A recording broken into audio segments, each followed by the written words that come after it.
Assalamualaikum warahmatullahi wabarakatuh sa ating lahat. Magandang araw po sa ating lahat.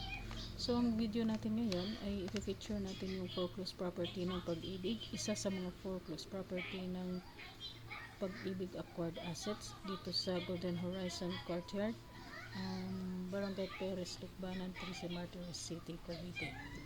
So lahat po ng kanyang details ay nasa huli ng ating video or sa last part ng ating video.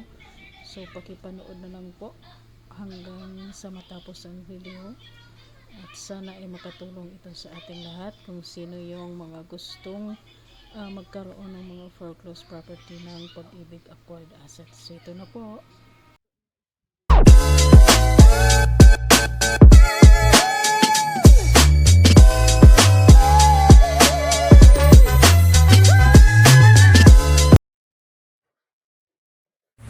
Hello, so magandang araw ulit.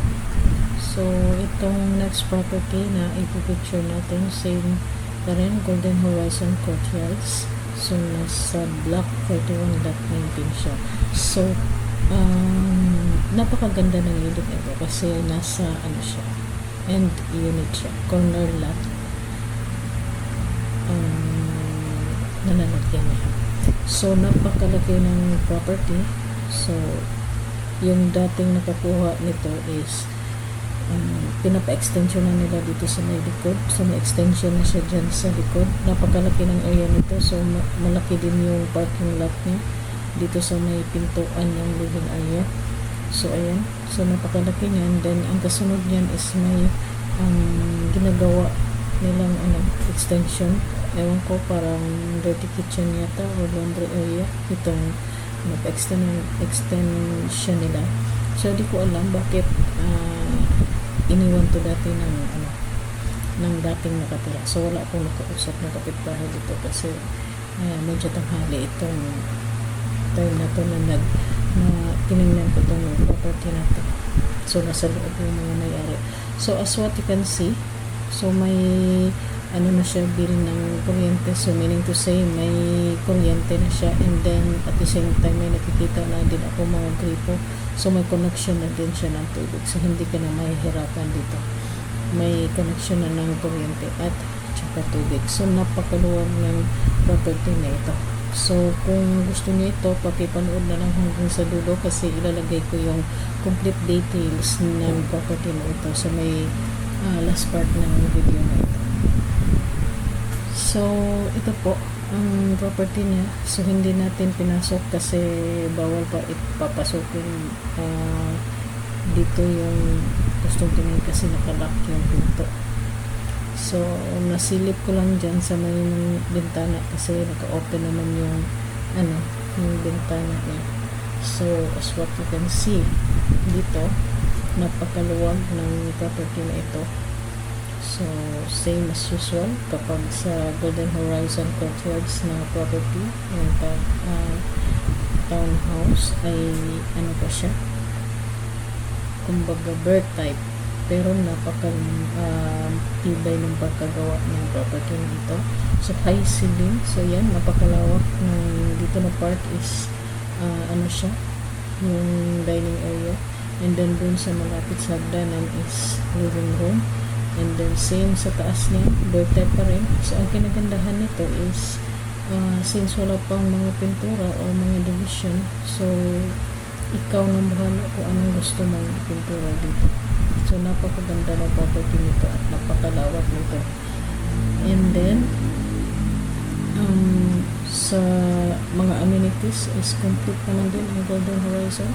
So beware lang po mga friends na huwag masyadong magtitiwala sa makakausap dyan sa labas kasi remind ko lang sa inyo, ang Pag-ibig acquired assets ay wala pong agent. Kung gusto niyo mag-bid, gusto niyo kukuha ng mga foreclosed property ng Pag-ibig, is ibibig na siya personally doon sa Pag-ibig office. Tulad nito, nasa partition ng Cavite. So dito kayo drop ng inyong offer to purchase sa may Dasmariñas, Cavite, sa may Volets building. katapat ng Walter Dasma. So, doon kayo banda maghulog. So, depende yan. So, ilalagay ko din yung link ng Pag-ibig para sa karagdagang impormasyon po ninyo. So, ito na po yung details na yun. Ito sa number is 215. First auction po siya. So, item number is 196 and then the property number is 815202307 and 260017. Ulitin ko po, yung property number is 815202307 Duration of acceptance of bid offers will be on February 26 to March 1, 2024. So, next week po yan. From Monday to Friday lang po. Pwede mag-accept sila ng offer to purchase sa property na ito.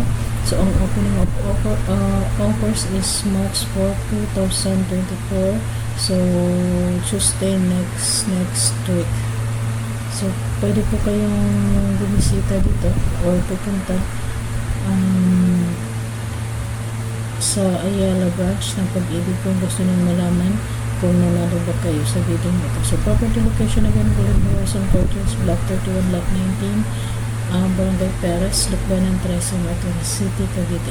So, type niya is townhouse, TCT number 077-2016018-490, lot area 65 square meter, floor area 73.47 square meter. So, minimum gross selling price is 2,352,800 pesos. Record gross monthly income for buyers para sa long-term installment mode of payment is 41,938.32. So, remarks na is unoccupied. So, ito yung maganda dito kasi unoccupied siya. So, wala pong nakatira as of now. So, reminder ulit, ang Pag-ibig ay walang agent. So, direct po kayong bid sa, kung gusto niyo ito sa office ng Pag-ibig. Please subscribe my channel. Paki-click na rin ng bell button para ma-notify kayo sa aking mga videos na i-upload po. Paki-like, share, and comment. Maraming salamat po.